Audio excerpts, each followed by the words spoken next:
Hey everyone, and welcome back to my channel. This is the Essence of Femininity, and I'm back with another video, y'all. So I've been trying to stay consistent, give y'all some genuine content that I feel that, I could be real and raw with, and like from personal experience or what I've seen, I can give y'all some tips. So in today's video, I'm going to talk about ways I let the weight creep up on me without even realizing. So if you like content like this, please give it a thumbs up, share this video, and if you like me or you see that you want to stay for the ride, go ahead and subscribe down below. Now, I'm going to make this video short, simple, to the point because I wanted to make this series of weight loss. I said it backwards. I wanted to make weight loss a series because it's very important to me, especially as a Black or African American female.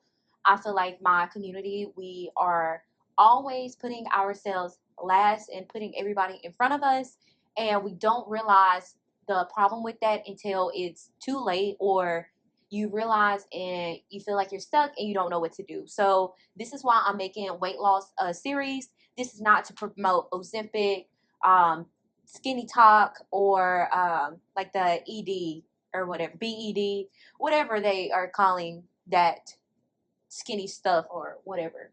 This is none of that, okay? This is things that has helped me realize, like I said, how the weight crept up on me. So without further ado, not gonna ramble too much. Let's go ahead and get into the first way I let the weight creep up on me. Not having a routine. So, a little background. Whenever I did lose weight, I was a teenager in high school. Now, granted, it wasn't just because I was a teenager. I was actively working out at least 5 days a week, 1 to 2 hours, intensely doing weightlifting. So, I really did work for the weight loss. I lost about 80 pounds roughly. Um, I went from 220-ish. I think that was my heaviest weight in high school. And then I got all the way down to 150. So if you want to do the math, you can do the math. But I lost like 70, 80 pounds. And I was able to keep it off until I stopped having a routine. Not having a routine for me, it just meant that I was grazing 100% of the time. When you think you're eating small amounts of things, you think you're not eating a lot. Okay, for example, let's say I had 4 Oreo thins. That doesn't look like a lot. Like the Oreo thins, if you ever buy them, as the name states, they're thin. So whenever you're eating a serving, which is 4 cookies, you think, okay, I'm good. So then let's say you have that, but then you grab some chips. And we all know that chips are calorically dense. So you take 2 or 3 handfuls, you may have 2 to 3 servings. And that's already 500 calories of calorie. Be different if I was grabbing an orange, an apple, a carrot, things that are calorie slim. I can't think of the word right now. Low in calories, volume heavy, things like that. But I didn't have a routine. Like I said, I was just whatever I wanted to eat, that's what I ate. I didn't think about, was I hungry? Was I full? Can I even tolerate this? I'm very tiny. Like I am 5 feet. So I don't need very much to feel satisfied. So not having a routine for me did not work out for me. And most people who are overweight or actively gaining weight, they don't have a routine. Like I said, they just wake up, eat whatever they have near them, or they go and get takeout 3 times a day. And sometimes whenever you do get takeout, one meal from, like, let's just even say Chick-fil-A. Chick-fil-A could be my whole calories for the day. If I really wanted to, I could make it my whole calories for the day. And it doesn't fill you up. It's just empty calories. So have a routine. And it doesn't have to be anything extravagant, Plan out your calories, divide it by 3 or 2, how many ever meals you want, and just stay consistent with it. Some days I fall off the bandwagon, you may fall off the bandwagon, but guess what? You have a routine to go to. And just because you fall off the bandwagon doesn't mean you need, oh, well, I didn't eat too good for breakfast, so I'm just going to make this a cheat day. No, you make that a cheat meal, or I don't even like to say cheat meal or cheat days because it's not a cheat, This is a lifestyle. This is not a quick fix. Just have that little mishap, admit it, dust your shoulders off, and like just keep going. Okay. So that is the first way the weight crept up on me. Not having a flexible mindset and only having the all or nothing mindset is my second way. The weight crept on for me. So that kind of goes into the first reason, not having a routine. So you're not having a routine, and let's say you did have that cheat meal. I'm gonna use that same example. Let's say you did have one mishap, like breakfast, lunch, or dinner. And you're like, well, I cannot not be on my diet. So you know what? I'm just gonna relax this day. Well, this day turns into a week. A week turns into a month, and a month turns into a year. Like whenever you're not consciously thinking about your decisions around food, it is so easy to get caught up in just being lackadaisical about it and just falling off the bandwagon. But it's gonna be so much more rewarding when you can say, hey, I did eat 300 calories more than what I needed for breakfast, lunch, and dinner. However, I'm not going to let that set me back, okay? I may just have maintenance calories for today instead of just being like, well, I'm on 300 calories, so I might as well just go off the deep end. No, you have got to have a flexible mindset. You are going to have highs and lows. You're going to have times where you just literally, like I said, want to pig out, or you're so full from the food that you eat under. So you have got to take account of those days and be conscious and aware of your mindset, because mindset is everything. You can have great motivation one day, 2 days, for a week, and then the next week you may not have any motivation at all. And you may be motivated to eat like fried foods. You may not be motivated to eat enough protein or carbs to get you satiated. And like I said, it can turn into a slippery slope real fast. It did for me. So let's go into the third way that the weight crept up on me. I blamed everything on the washer and the dryer. I don't even know why this was a big one for me, but my boyfriend at the time, I would always ask him, I'd be like, do you think it could be the washer or the dryer? My jeans are fitting a bit tight. And my jeans, y'all, like when I was 150 pounds, I couldn't keep up with the weight loss. So I just kept using the size 12, size 10 pants, putting a belt on, and putting on a shirt that was like fitted, but still loose enough to where the belt wasn't unappeasing to the eye. So whenever I started to gain weight unconsciously, I didn't realize that I was actually gaining weight, and I was like in denial about it. So I was coming up with every reason as to why it would not be that I was eating too much and ignoring my hunger cues, ignoring my full cues, and that I was actually gaining weight. And in this time, I did not track calories, I did not step on a scale, and I hardly ever looked at a mirror. So all of that contributing, I was like, yeah, it can't be me. And you're not looking in the mirror, you're not stepping on the scale, you're not tracking any calories. You hit those angles with the photos and you think you look the same. So it's so easy to be like, oh yeah, it's not me, and be dismissive and in denial. It's not the washer and the dryer. Nothing changed about the washer and the dryer. It has everything to do with you. I think about 3 weeks ago, actually, I put on my scrubs to go to work and they fit a little tight. And I was like, this is not normal. I don't like this. And I've been walking more, been drinking more water, been more aware of all the things that I've been eating and nibbling on throughout the day. So it's not that washer and dryer girl or boy or guy, whatever. So that was number three. Let's go into number four. Letting my emotions dictate my decisions. This is a big one, y'all. This is going hand in hand with motivation.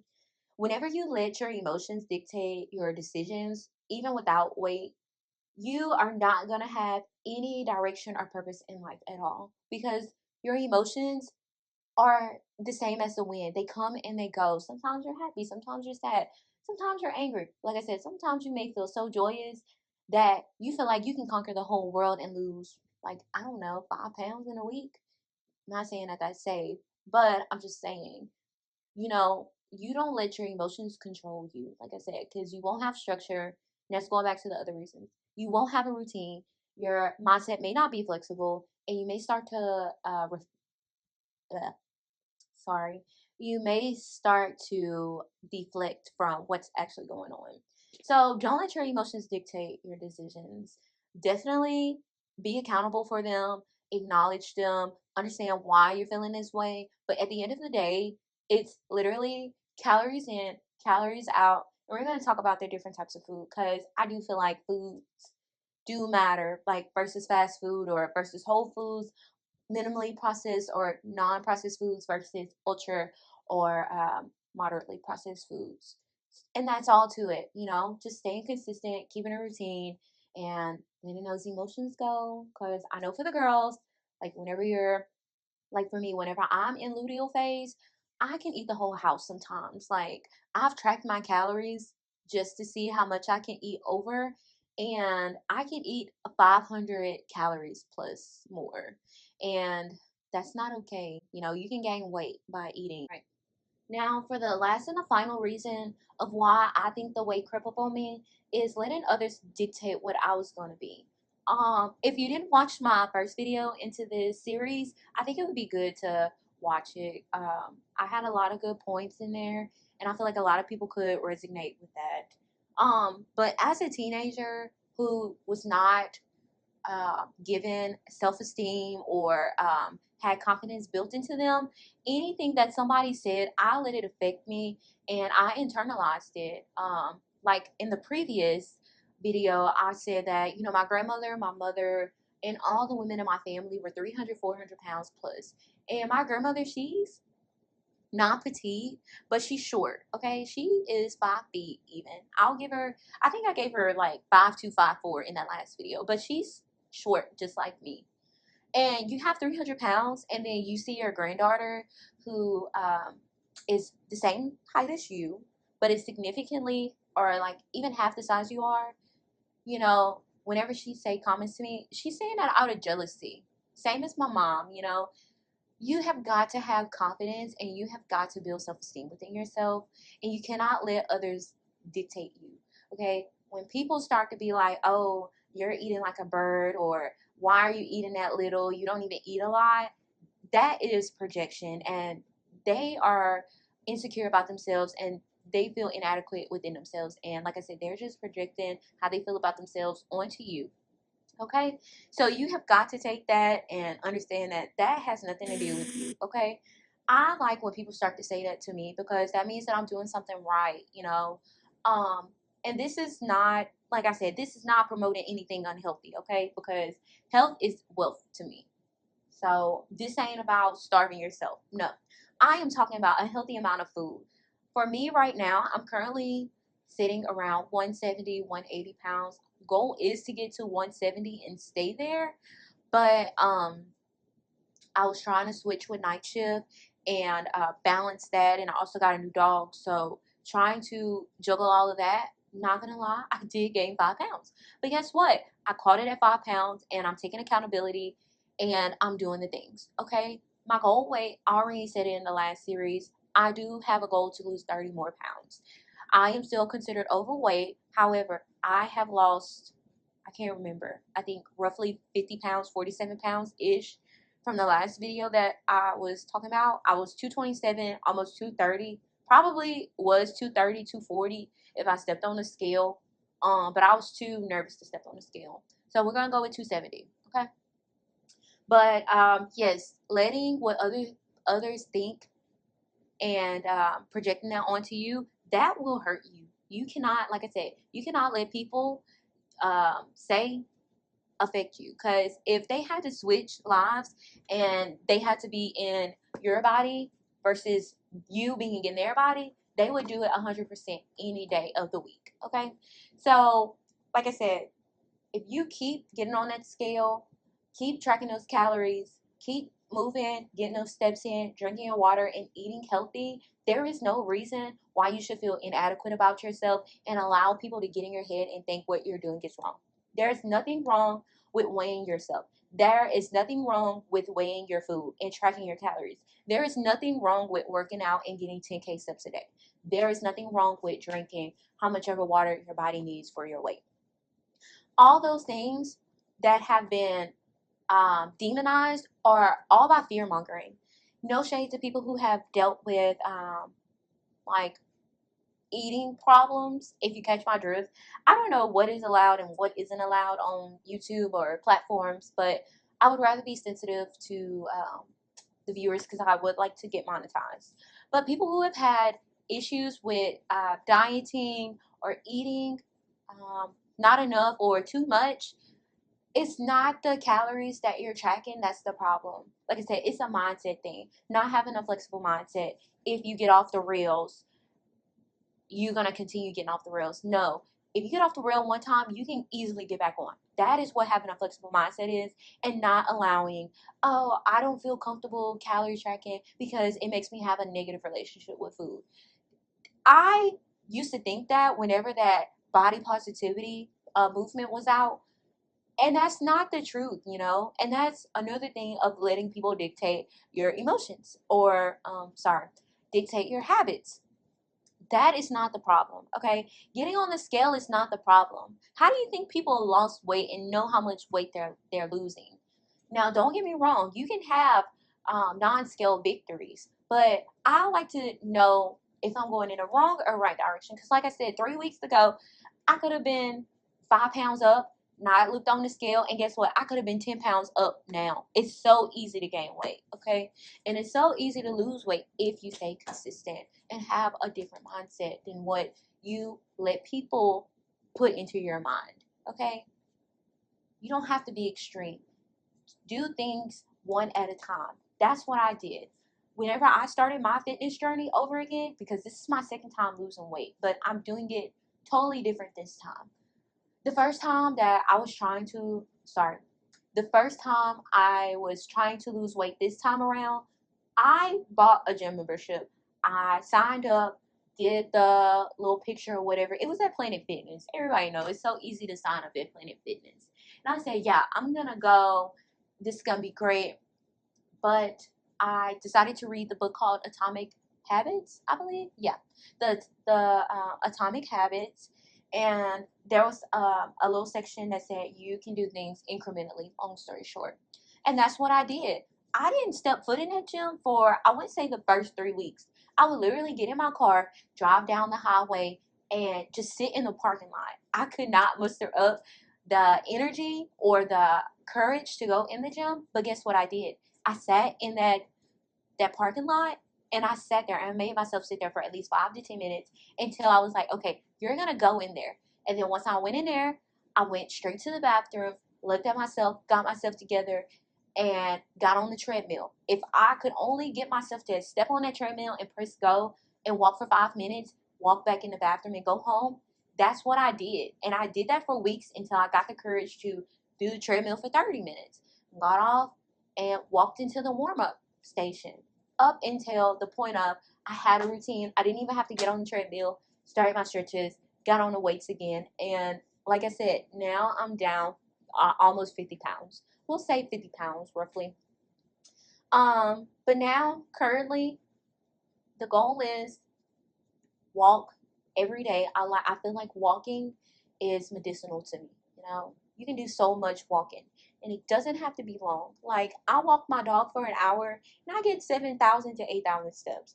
Like I said, I'm very short, and I still am very heavy for my weight. Like I said, for my height, I am very petite in stature, and I would like for my weight to be a little more petite. Because like I said, carrying a lot of weight on a 5 foot 4'11" body, nobody understands the cons of that. And I can make that a separate video. But like I said, just start small. It doesn't take very much. Stay consistent, you guys. If you get off 1, 2 days, that's fine. But get back on the horse and don't let it discourage you. And don't let others discourage you, okay? If you have haters, you're doing something right, okay? So I hope somebody can benefit from this video. I hope so. I hope so. I hope so. It doesn't even have to be black women, but I want black women especially to get on this bandwagon of being healthy. I'm not talking about the skinny where you see your collarbones and you barely can walk or do anything for yourself. I'm talking about healthy, a healthy weight. You still got meat on your bones. You still have adipose tissue. However, you're not 50% fat.